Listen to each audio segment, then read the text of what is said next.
मंदसौर जिले के पिपला मंडी निवासी गोवर्धन सिंह पर दर्ज मादक पदार्थ तस्करी के मामले को लेकर आज नया मोड़ आ गया, जब करणी सेना प्रमुख ठाकुर जीवन सिंह शेरपुर बड़ी संख्या में कार्यकर्ताओं और परिजनों के साथ सीबीएन कार्यालय नीमच पहुंचे।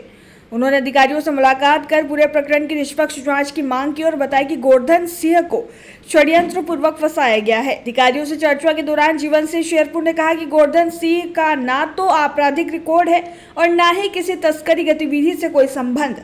उन्होंने इसे स्पष्ट पक्षपात और मनमानी कार्यवाही बताया।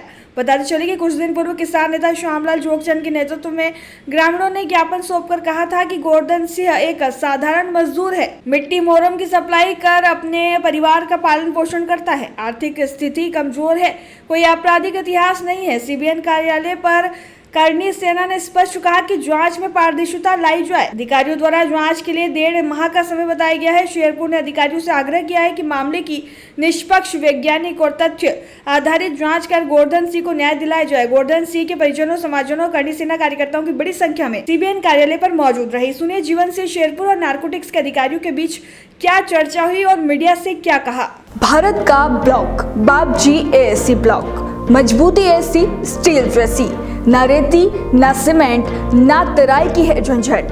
भारत का नंबर 1 ब्लॉक आईएसआई व आईएसओ मार्क से प्रमाणित भी है। एमपी राजस्थान का सबसे अत्याधुनिक प्लांट। अगर आप भी चाहते हैं बाबजी एएससी ब्लॉक मंगवाना तो आज ही संपर्क करें। Jhanjharwada industrial area, Neemuch, Madhya Pradesh. Contact number screen पर मेंशन है, जल्दी संपर्क करें। हर तस्कर की जानकारी साहब गाँव में लोगों को, कितने लोग तस्करी नहीं है ना, नहीं बताएंगे साहब।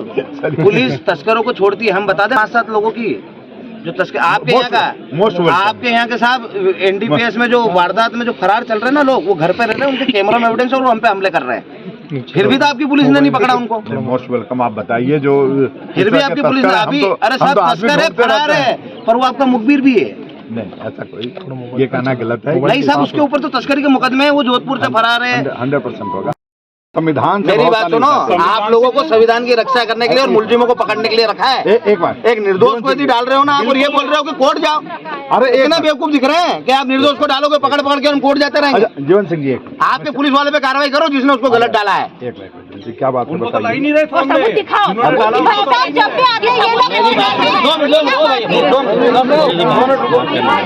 सर, मेरी बात सुनिए, मैं आपसे हाथ जोड़ के निवेदन कर रहा हूँ, हमारा ऐसा कोई उद्देश्य नहीं है कि आपको परेशान किया जाए। आपके पास आए, मैं अभी तक आपके पास कभी नहीं आया हूँ।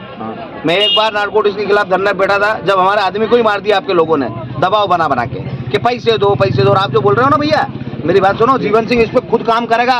आपके लाल हाथ रंगवाऊंगा सबके में, जितने जितने तोड़ होते हैं मैं बताऊंगा कैसे पुलिस काम करती है, ये मैं बताऊंगा आप। नारकोटिक पैसे, आप मेरी बात सुनो, ईमान होता ना, ईमान, थोड़ा सा ईमान होता आपके अंदर, थोड़ा सा, तो ये यहाँ मेरी बात सुनो, पूरे प्रदेश जानता है कि नारकोटिक कितने पैसे लेती है और काई के लेती है। जीवन सिंह जी, मुझसे आ गई समझ में? अगर आपके पास एक भी एविडेंस, मेरे पास एविडेंस इतने एविडेंस है तो आप उसको बताइए ना, कितनी दलाली कर रहे हैं और कितने दलाल। मेरी बात सुनो, आप एक पहले मैं बोल रहा हूँ, पहले सर मेरी बात सुनिए, आप डोडा चूरा अपन नष्ट कर रहे हैं ना साहब, एक मिनट, कैसे पकड़ रहे हो आप डोडा चूरा? आपके अधिकारी जा रहे हैं नष्ट कराने। अरे भाई, जीवन बिना चीरे का माल पकड़ कैसे रहे हो? जीवन सिंह, बिना चीरे के माल का केस कैसे बना रहे हो भैया? जब आपने उसको नष्ट कर दिया, आपके अधिकारी मतलब वो घूसखोर हैं क्या है? अरे जीवन सिंह, यदि एक किसान पे मुकदमा बना रहे हो ना, तो उस अधिकारी पे भी बनाओ जिसने वो बिना डोड़े, जो बिना चीरे का माल रख के आया, जिसकी अरे एक बार जीवन सिंह जी, मेरी बात सुन लीजिए। अरे एक मिनट, जीवन सिंह जी,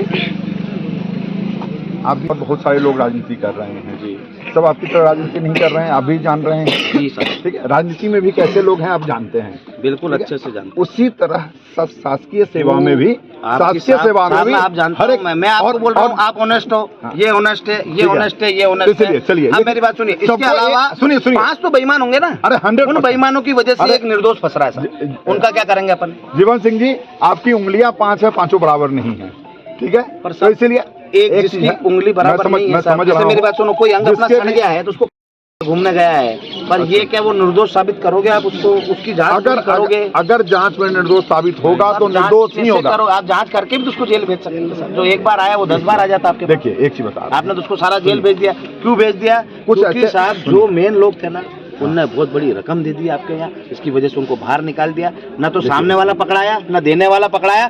वहाँ मजदूरी करने वाला व्यक्ति कहाँ पे साहब, जो एक दूसरा काई का ठेका था भैया?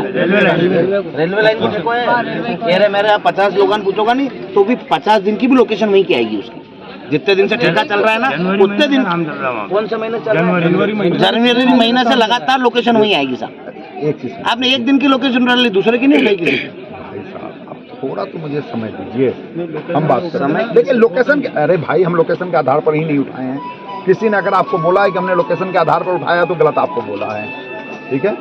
लोकेशन के आधार पर कॉल डिटेल मिली। एक मिनट, मैं आपको क्या बता रहा हूँ, मुझे लोकेशन से कोई मतलब, और आप भी जानते हैं आजकल जंगी ऐप यूज होता है, आजकल व्हाट्सएप यूज होता है, आजकल सिग्नल यूज होता है, आजकल टेलीग्राम यूज होता है। अपना मोबाइल खुद लेकर तो नहीं घूमेगा साहब। आप ये भी समझ सकते हैं। एक मिनट जीवन सिंह जी, आप भी ये बात जानते हैं। अपन ऐसी व्यापार व्यवसाय किसी कंस्ट्रक्शन कंपनी में करता हूँ, उसका काम है कंस्ट्रक्शन की साइडों की निगरानी करना। और यदि वो निगरानी के लिए जाता है तो क्या वो रात या आधी रात में निगरानी के लिए नहीं जा सकता?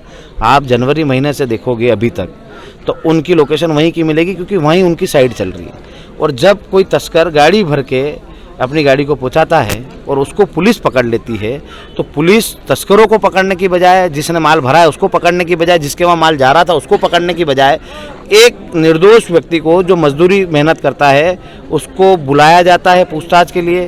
पूछताछ के लिए बुलाने के बाद जब उनको लगता है कि इसका कोई बोलने वाला नहीं है, कोई सुनने वाला नहीं है, तो उन मुलजिमों को बचाकर पुलिस एक निर्दोष व्यक्ति को जेल में डाल देती है और ये बोलती है कि आपकी लोकेशन वहाँ की थी। सर डीएमसी अधीक्षक से आप बातचीत हुई है, क्या चर्चा हुई है और उनके द्वारा क्या आपको अच्छे से पता है कि किसानों से किस प्रकार से नारकोटिक्स के अधिकारी पैसे उगाते हैं। आपको भी कई प्रकार से आपको पता है कि कितने बड़े बड़े तोड़ होते हैं, पुलिस पैसा लेती है और अपराधियों को छोड़ देती है।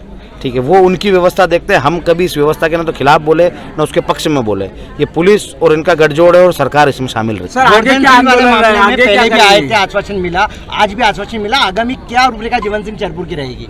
मैं तो इनसे बोल के जा रहा हूँ अभी भी कि यदि 1.5 महीने में आपने जांच कर हमारा व्यक्ति यदि दोषी है तो आप उसको सजा दिला दो, कोई तकलीफ नहीं। पर वो निर्दोष है, हम उसके 1000 एविडेंस दे सकते हैं, हर चीज़ ला सकते हैं। यदि आपने नहीं करा तो मैं आजीवन मतलब आमरण अनशन पे बैठूंगा यहीं इसके बाहर ही। अधिकारियों से चर्चा हुई, उनका कहना साक्ष्य के आधार पर ही हमने उनको गिरफ्तार किया है। नहीं, साक्ष्य के आधार पर गिरफ्तार कर तो साक्ष्य पेश कर दे हमारे सामने। कौन से साक्ष्य? यदि एक मेरी बात सुनिए, आप अभी आपकी बाइक से आगे आगे चल रहे, कोई पीछे कोई तस्कर कोई गाड़ी में माल भर के ले जा रहा है, तो क्या आप उसके दोषी हैं?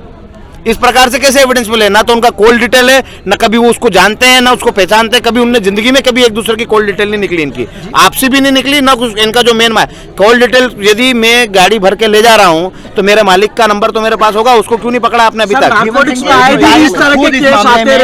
आरोप लगाकर विधायक नीमच के जो है वो भी अवैध वसूली के आरोप लगाते हुए सड़क पर उतरे थे डीएमसी के खिलाफ। ऐसा में क्या लगता है सरकार के प्रतिनिधि खुद उतर रहे हैं, इस पे क्या प्रतिक्रिया देंगे आप?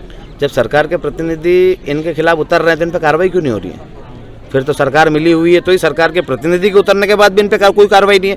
निर्दोषों को ऐसे जेल में डालते रहे और अपराधियों को बचाते रहे तो हो गया इस देश का उद्धार। सर नारकोटिक्स पे अक्सर इस तरह के आरोप लगते रहे, क्या कहेंगे? नारकोटिक्स तो मतलब नारकोटिक्स का काम नहीं कर रही है। यदि नारकोटिक्स का काम करते तो जो डोडा चूरा बिना चिरे का पहले दफनाया जाता था या जलाया जाता था उसको पुलिस ही पकड़ के केस बनाती थी। तो क्या उन अधिकारियों पर अभी तक केस बना जिनने उसको छुड़वाया था?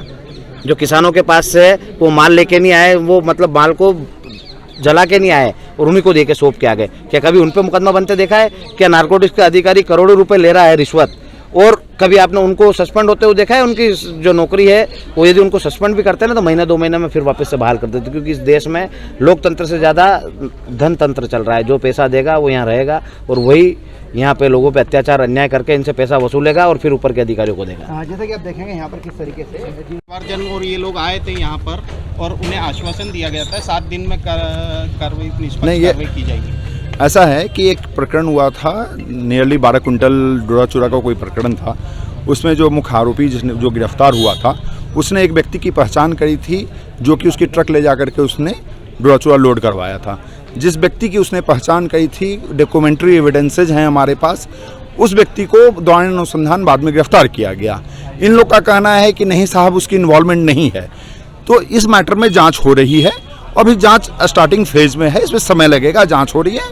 और नारकोटिक्स केवल उन्हीं लोगों के खिलाफ प्रकरण कायम करती है जिनकी प्रकरण में संलिप्तता के सफिशिएंट एविडेंसेज होते हैं। किसी के कहने पर या ना कहने पर कार्रवाई नहीं होती है, दस्तावेजों के आधार पर कार्रवाई होती है और सबूतों के आधार पर कार्रवाई होती है। परिवार सीधा ये आरोप लगा रहा है कि वो दूसरे काम की वजह से वहाँ पर उन दिनों था और उसको सीधा वो जो मुख्य आरोपी था उसने उसकी पहचान करी है। हम केवल किसी के कहने पर या कहीं उपस्थित रहे, उस जगह पर केवल एक व्यक्ति नहीं, बहुत सारे व्यक्ति उपस्थित थे, तो उस व्यक्ति को किसी ने पहचान किया होगा, उसके बाद ही हम कार्रवाई कर रहे हैं। तो जब ये उनकी भी बातों को, उनके भी जो स्टेटमेंट है उनको भी हमने संज्ञान में लिया है और इस संदर्भ में जांच हो रही है। जांच होने के बाद जो भी होगी कार्रवाई, अकॉर्डिंगली कार्रवाई होगी। ठीक है, मैं वीएस कुमार हूँ। ठीक है, थैंक यू।